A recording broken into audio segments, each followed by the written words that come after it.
जीव जन्म के बारे में पढ़ा था कि जीव जन्म कैसे होते हैं। दो तरह की प्रक्रियाएं होती हैं, एक अलैंगिक जन्म, दूसरा लैंगिक जन्म। अलैंगिक जन्म में हमने 3 तरीके बताए थे, बाकी होते बहुत तरीके के हैं, लेकिन मुख्य रूप से जो हमारे सिलेबस में दिया गया वो 3 ही प्रकार के हैं। पहला विखंडन या द्विविखंडन, दूसरा होता है बहुविखंडन और तीसरा होता है मुकुलन। इसके बाद से होता है लैंगिक जन्म। लैंगिक जन्म में कोई प्रकार नहीं होते हैं, उसकी डेफिनेशन कुछ और है। पहले हम बात करते हैं एक एक एग्जाम्पल के साथ कि प्रक्रियाएं इनमें किस तरीके से होती है। जैसा कि हम द्विविखंडन में, पहला नंबर था हमारा द्विविखंडन या विखंडन।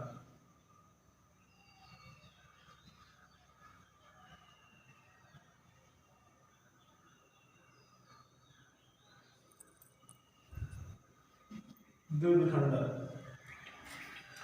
इसमें एग्जाम्पल के तौर पर हम उठाते हैं पैरामीसिस। इसमें कई तरीके के जीव जो कि सूक्ष्म जीव की कैटेगरी में भी आते हैं, ऐसे जीव ही इस प्रक्रिया में भाग लेते हैं। द्विविखंडन यानी एक जीव जब 2 भागों में टूटकर 2 जीवों का निर्माण कर लेता है तो यह प्रक्रिया द्विविखंडन की कहलाती है।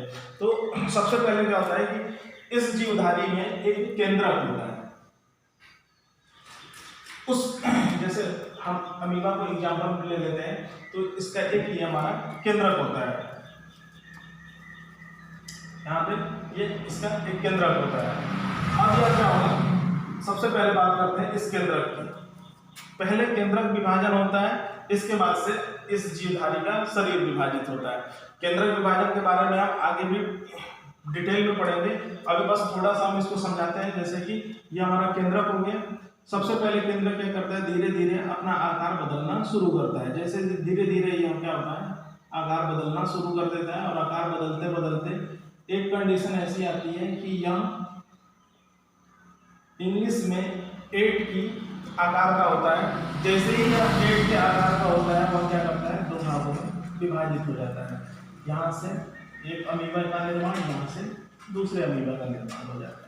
यानी एक केंद्रक इस अमीबा में और दूसरा केंद्रक इस अमीबा में। जैसे जैसे यह केंद्रक इसका फैलता जाता है, वैसे वैसे जीवधारी के शरीर में भी क्या होता है, संकुचन होने लगते हैं। और जैसे ही केंद्रक विभाजित होता है, वैसे ही क्या होता है, हमारा जीव जो होता है वो विभाजित हो जाता है। तो यह द्विविखंडन की एक प्रक्रिया है। और यह प्रक्रिया किस प्रकार से होती है, तो यह प्रक्रिया इस प्रकार से होती है। और यहाँ पर एग्जाम्पल के तौर पर हमने लिया है अमीबा। एग्जाम्पल में आते हैं जैसे अमीबा है, पैरामीशियम है, यूग्लिना है, यह तमाम तरह के जीव होते हैं जो यह द्विविखंडन की प्रक्रिया अपनाते हैं। दूसरी चीज, एक चीज और आप लोग ध्यान दीजिएगा कि यह अमीबा जो है यह द्विविखंडन की भी प्रक्रिया अपनाता है और बहुविखंडन की भी प्रक्रिया अपनाता है। यानी अमीबा एक ऐसा जीव है जो बहुविखंडन प्रक्रिया को भी कर सकता है। बस इसके लिए यह डिपेंड करता है कि उसकी परिस्थिति क्या है, यानी एटमॉस्फेयर कैसा है। कभी कभी जब परिस्थितियां इसके अनुकूल होती हैं तो यह बहुविखंडन की प्रक्रिया अपना लेता है, अदरवाइज यह नॉर्मली द्विविखंडन की ही प्रक्रिया करता है। अब दूसरा एग्जाम्पल उठाते हैं, दूसरा था हमारा बहुविखंडन।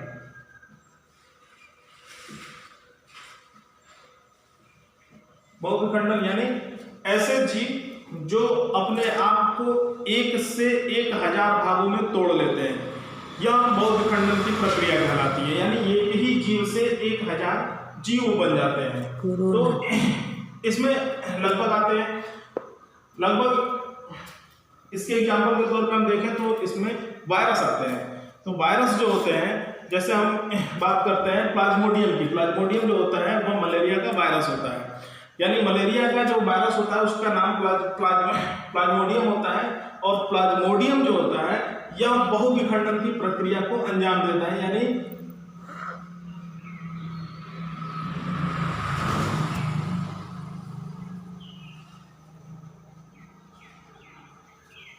यानी यह जीव जो होता है यह 1 से कम 1000 भागों में टूट जाता है। इसीलिए बीमारियां भी क्या होती हैं, बहुत तेजी से व्यक्ति के शरीर में प्रवेश करती हैं और यह विखंडन के माध्यम से वह वायरस पूरे शरीर में फैल जाता है। तो यहाँ पे आप देख रहे हैं 1 से 1000, यानी प्लाज्मोडियम जो होता है यह एक हमारा वायरस है जो कि मलेरिया का वायरस है। मलेरिया के वायरस का नाम है प्लाज्मोडियम।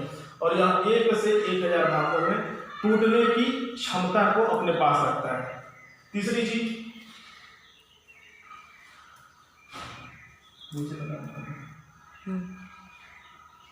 तीसरा होता है हमारा मुकुलन।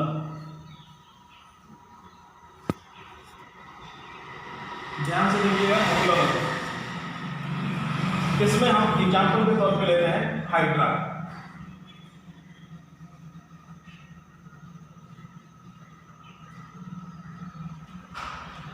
अब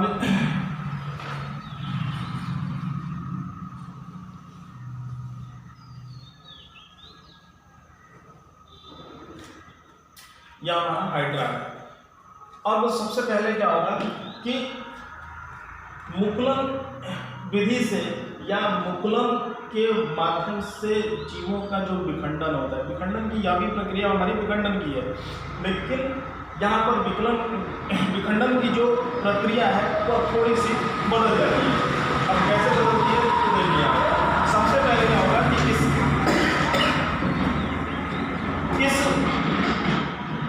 हाइड्रा के शरीर पर कहीं ना कहीं एक छोटा सा उभार आना शुरू हो जाएगा। उभार आएगा, उभार आने के बाद से फिर जिस प्रकार से इस हाइड्रा की संरचना है उसी प्रकार से यहाँ पर भी एक संरचना का निर्माण होता है। जैसे ही यह संरचना कंप्लीट होती है, यहाँ पे केंद्रक होता है, केंद्रक टूटता है, एक केंद्रक यहाँ पे दूसरा यहाँ पर आ जाता है और यह क्या होता है यहाँ से ब्रेक कर जाता है या टूट जाता है। जैसे ये टूटता है, यह जीव अलग हो गया, दूसरा यह अलग हो गया, यानी यहाँ से दो जीव बन गए। यह सेम आपको लग रहा होगा द्विविखंडन जैसा, लेकिन द्विविखंडन में क्या था, जीव जो था उसका केंद्रक विभाजित हुआ, धीरे धीरे सिकुड़ता गया, फिर उसके बाद से मध्य में ज्यादा सिकुड़ा, वहां से वो टूट के अलग अलग हो गए। यहाँ पर प्रक्रिया क्या हो रही है, यहाँ पे जीव के शरीर पे एक उभार आ रहा है और उस उभार पर संरचना बन रही है, और संरचना जैसे ही कंप्लीट होती है तो यह जीव क्या होता है, अलग हो जाता है और यहाँ पर दो जीवों का निर्माण हो जाता है।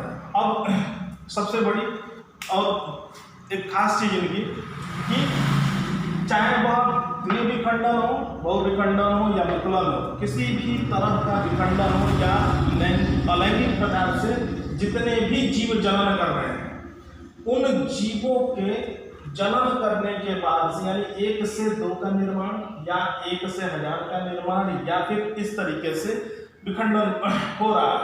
तो जो विखंडन हो रहा है, तो जैसे मान लो कि यहाँ पे एक जीव या दूसरा जीव या एक से दूसरा जीव, यहाँ पे 1 या 1 से 1000 जीव, इन सभी जीवों में सेम अपने जन्म जैसी कंडीशन होती है, यानी जैसा इनका जन्म था और यहाँ पे 1 से 2 का निर्माण हुआ था, इन दोनों के लिए जनक कौन थे, यही जनक था।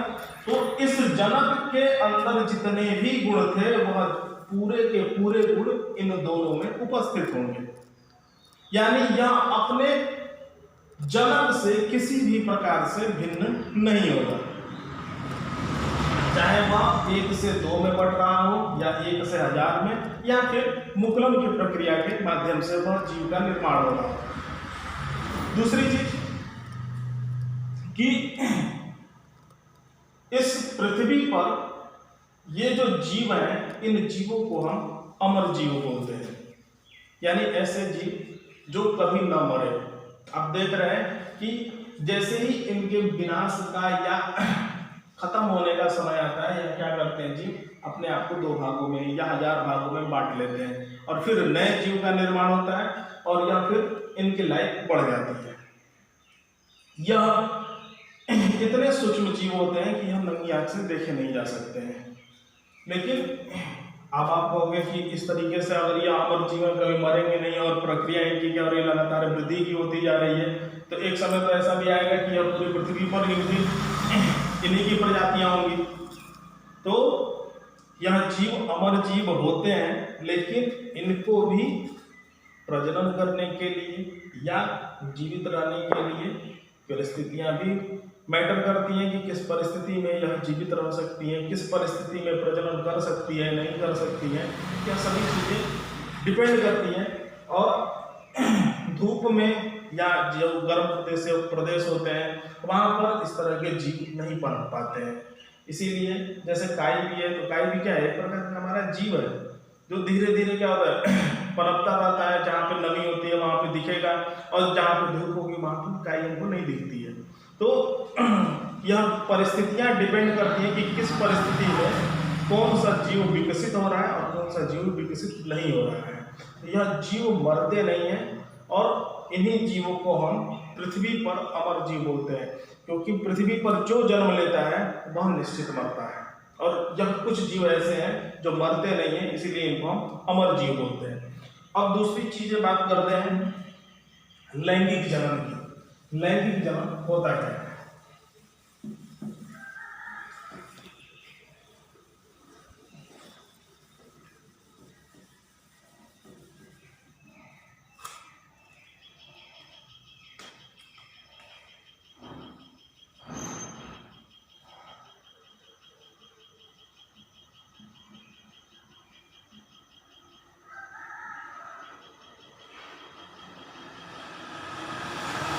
यानी लैंगिक जनन की वह प्रक्रिया जहां पर दो प्रकार के युग्मकों के निर्माण व संलयन के द्वारा एक नए जीवधारी का निर्माण होता है, यह प्रक्रिया लैंगिक जनन कहलाती है। यानी इस प्रक्रिया में दो जनक होते हैं, दो जनकों के अर्ध युग्मक मिलकर एक पूर्ण युग्मक का निर्माण करते हैं, और इस प्रक्रिया के माध्यम से जब जीव का जन्म होता है तो यह जन्म जो होता है लैंगिक जनन कहलाता है।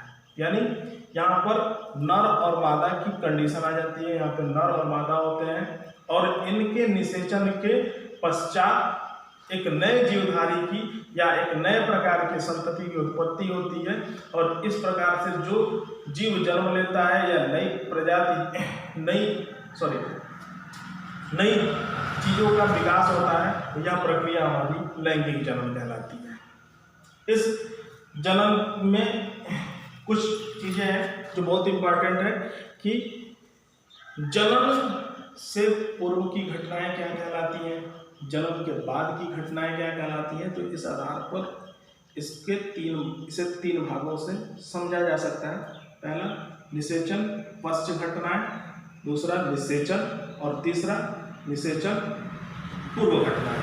यानी निषेचन से पहले क्या घटनाएं रही, यानी उसमें युग्मकों का निर्माण, किस प्रकार से युग्मकों का निर्माण होता है। दूसरा निषेचन, किस प्रकार से दो तरह के युग्मक आपस में एक दूसरे से मिलते हैं। और तीसरा निषेचन पश्च घटनाएं, यानी जब यह युग्मक आपस में मिलते हैं तो इनमें किस प्रकार की प्रक्रियाएं होती हैं और किस तरीके से जीव का निर्माण होना शुरू हो जाता है। इसके बारे में हम अगली क्लास में पढ़ेंगे।